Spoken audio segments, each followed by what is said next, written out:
अस्सलाम वालेकुम, welcome back to my channel. I hope you all doing great. तो आज का ब्लॉग जो है वो मैंने सुबह से ही बनाना शुरू कर दिया था। आज वॉक पे जाने का मेरा बिल्कुल दिल नहीं था, लेकिन फिर भी मैंने एक चीज़ फ़ील की है कि जब मैं अपना हेल्दी स्टार्ट करती हूँ तो मेरा सारा दिन एक्टिव गुजरता है और एक माइंडफुल डे रहता है। अदरवाइज़ जो है वो सारा दिन मुझे लेथार्जिक और लेज़ी मैं फ़ील करती हूँ। तो मैंने कहा कि ना चाहते हुए भी मैंने वॉक की और मुझे बहुत इन्जॉय मैंने किया। और अब जैसे मौसम काफ़ी हद तक बदल चुका है, सर्दियाँ आ चुकी हैं और सर्दी में एक चीज़ जो है वो सबसे अच्छी लगती है और वो है गरम गरम चाय। तो चाय, कॉफ़ी, सूप, इन्हीं से सर्दियों में मिलता है ढेर सारा सुकून। तो चलिए शुरू करते हैं आज का vlog. Back to the topic. आज का जो टॉपिक है वो बहुत ही इंपॉर्टेंट है, ख़ास तौर पर उन तमाम लड़कियों के लिए जिनकी अभी करीब करीब में शादी होने वाली है या अभी रिसेंटली उनकी शादी हुई है। क्योंकि होता ये है कि शादी तो अल्टीमेट हो ही जाती है, लेकिन एक जो आपकी बिल्कुल रिस्पॉन्सिबिलिटीज़ और आपके जो काम वगैरह उसमें जो चेंज आता है वो ये कि शादी से पहले हम सब चीज़ें हमें मिल रही होती हैं। आप जितने बजे भी उठ जाएं कोई प्रॉब्लम नहीं है, नाश्ता खाना सब आपको बना बनाया मिल रहा है। फिर उसके बाद कपड़े धुले हुए मिल रहे हैं, घर के काम भी आपके हो जाते हैं, कुछ आप खुद भी करते हैं। सब चीज़ें चल रही होती हैं, लेकिन जैसे ही शादी होती है आपके ऊपर रिस्पॉन्सिबिलिटीज़ और तरह की आ जाती हैं। आपको अपना घर खुद मैनेज करना है, आपको ये देखना है कि आपने बच्चों को क्या खाना देना है, हस्बैंड को क्या खाना देना है, उनके कपड़ों का ख्याल रखना है, आपने घर के काम देखने, आपने मेड्स और उनको हैंडल करना है। सारी चीज़ों की ज़िम्मेदारी और तरीके से और लेवल से आ जाती है। तो फिर उसके बाद जो शुरू होता है ना, वो डिप्रेशन का फ़ेज़ होता है कि जी यार, हम तो अपने लिए टाइम नहीं निकाल पा रहे और हम लोग तो अपने आप को अवॉइड कर दिया है। और मेजॉरिटी ख़वातीन जो हैं वो इस चीज़ को निगलेक्ट करती हैं, अवॉइड करती हैं, अपना सोशल सर्कल भी ख़त्म कर देती हैं कि जी हमारा घर डिस्टर्ब हो जाएगा, हमारे घर के काम ख़त्म हो जाएंगे अगर हम लोग घर से बाहर जाएंगी। घर से बाहर भी जा रही होती है तो उनको टेंशन जो होती है वो वापस अपने घर की ही होती है। तो जो मेरी बहनें जिनकी अभी शादी होने वाली है, सबसे पहले तो उनको मैं यही सजेस्ट करूँगी कि शादी जो है वो इंस्टाग्राम या वो जो फेसबुक वाली वो वाली स्टोरीज़ या वो फिल्मों वाली स्टोरी नहीं होती है कि हमें ये लग रहा होता है कि जी नए कपड़े आ जाएंगे, फिर उसके बाद फ़ोटो शूट होगा। और इसके अलावा जो है असल जो चीज़ है ना वो रिस्पॉन्सिबिलिटीज़ लेना होता है। और हम लोग जितना जल्दी अपनी ज़िम्मेदारियों को एक्सेप्ट करेंगे, हमारी शादीशुदा ज़िंदगी उतनी ही ज़्यादा आसान हो जाएगी। मेरी जब शादी हुई थी ऑलमोस्ट 6 साल पहले, तो मेरी एक दोस्त ने मुझे कहा कि देखो, आपने किचन में ना महीने बाद भी जाना है, आपने 10 दिन के बाद भी जाना है, लेकिन जाना आपने किचन में ही है। तो बेहतर है कि आप अपनी जो सारी रिस्पॉन्सिबिलिटीज़ हैं वो टाइमली अपनी जो है वो उनको अंडरस्टैंड करें और अपने जो भी आपके फ़राइज़ हैं आप उनको समझें और उनको एक्सेप्ट करें। इस सब के बीच में जो असल में हमारी जो मदर्स होती हैं वो हमें सिर्फ यही बोल रही होती हैं कि तुम्हारी शादी करनी है या तुम।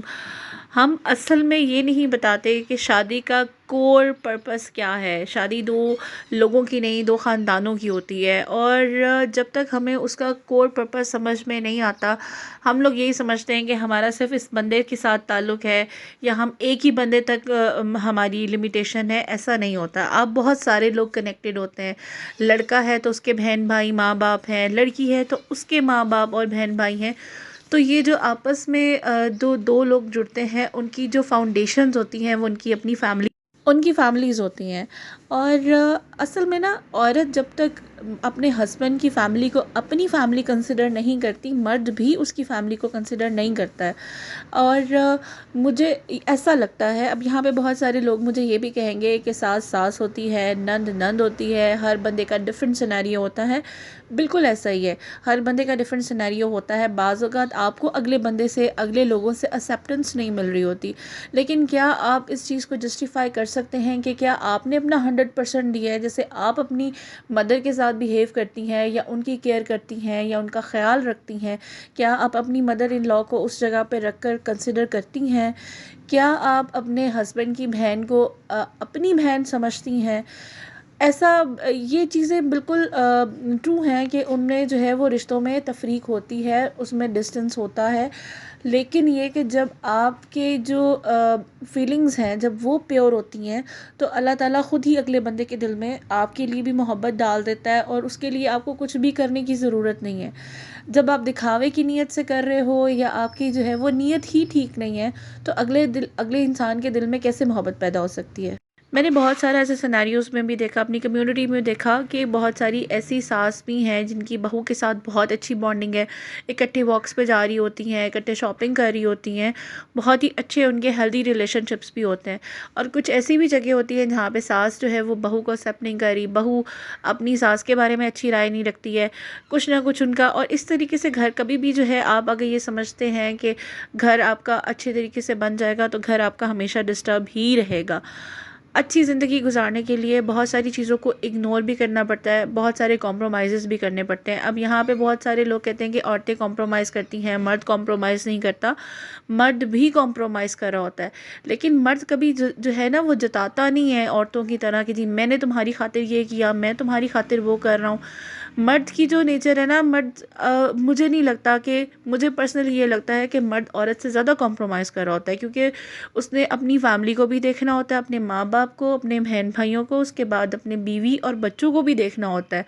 इस सब के बीच में जो है ना, असल में तो हम उस बंदे को अवॉइड कर रहे होते हैं जो एक सारी इस फाउंडेशन के ऊपर खड़ा होता है। देखिए, हमारे माँ बाप भी बहुत सारी सिचुएशंस में गलत होते हैं और हो भी सकते हैं।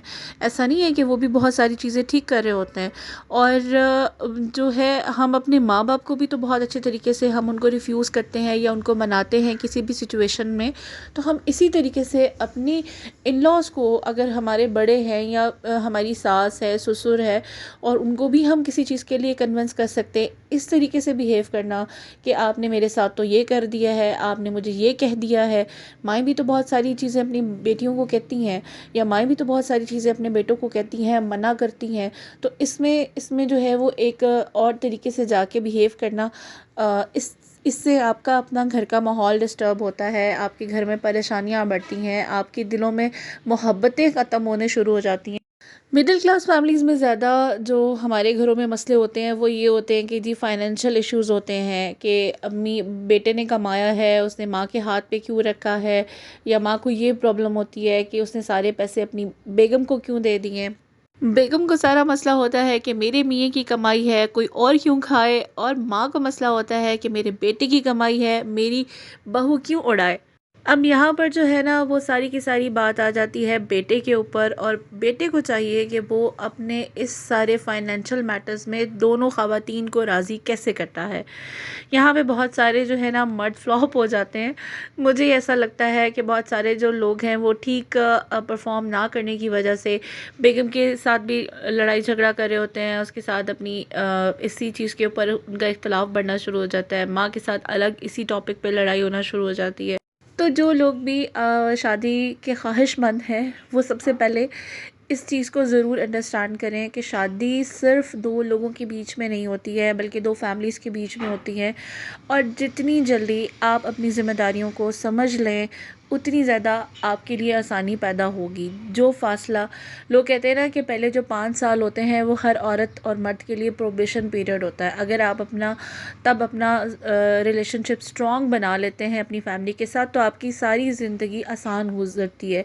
और मुझे भी ऐसा ही लगता है जैसे बाकी सबको होता है। मुझे भी जो है वो शादी के शुरू के 2-3 साल अपना फाउंडेशन या अपने रिलेशनशिप बिल्ड करने में लगे, और उसके बाद जो है आपको ख़ुद ही फ़ील होना शुरू हो जाता है कि आपको घर वालों की तरफ से भी एक्सेप्टेंस मिल जाती है, आपके उनके साथ अच्छे ताल्लुकात बन जाते हैं। हस्बैंड वाइफ के अलावा भी हर रिलेशनशिप में जो सबसे इम्पॉर्टेंट चीज़ होती है वो ट्रस्ट होता है। आप एक दूसरे के ऊपर ट्रस्ट जो होता है ना, वो बनाने में सालों लग जाते हैं, लेकिन कोई भी एक ऐसा मोमेंट आपके सारे ट्रस्ट को ख़त्म कर देता है। बहुत छोटी सारी बात होती है बाज़ औक़ात, लेकिन फिर भी वो आपका जो है वो सारा ट्रस्ट लेवल ख़त्म कर देती है। और कोई भी जो रिलेशनशिप होता है ना, वो उसी बेस के ऊपर लॉन्ग लास्टिंग होता है। और फिर यही बातें होती हैं कि जो आखिर में हम ये कहते हैं कि शादी के बाद आप तो बदल गए हैं, और पहले तो आप ऐसे होते थे, और आप पहले मुझे ऐसे कहते थे। तो फिर उसके बाद यही सारी बातें होती हैं कि जो इंसान को बाद में तकलीफ़ देती है, आपके रिश्तों को कमज़ोर करती हैं।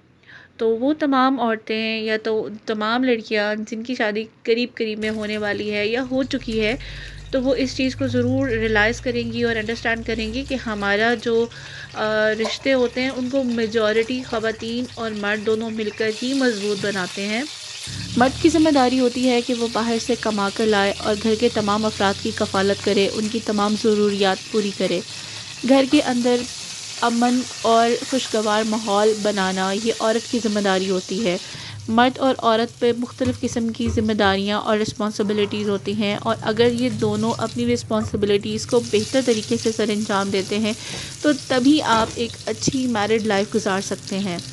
उम्मीद करती हूँ कि आज का व्लॉग आपको और आज का मैसेज आपको पसंद आया होगा। अगर आपको पसंद आए तो आपने चैनल को करना है सब्सक्राइब, क्योंकि ये फ्री ऑफ कॉस्ट है, इसके कोई पैसे नहीं लगते। और अपना जो है वो फ़ीडबैक अपने कमेंट सेक्शन में ज़रूर देना है, वीडियो को करना है लाइक, और अपना बहुत सारा ख्याल रखिएगा, दुआओं में याद रखिएगा। अल्लाह हाफ़िज़।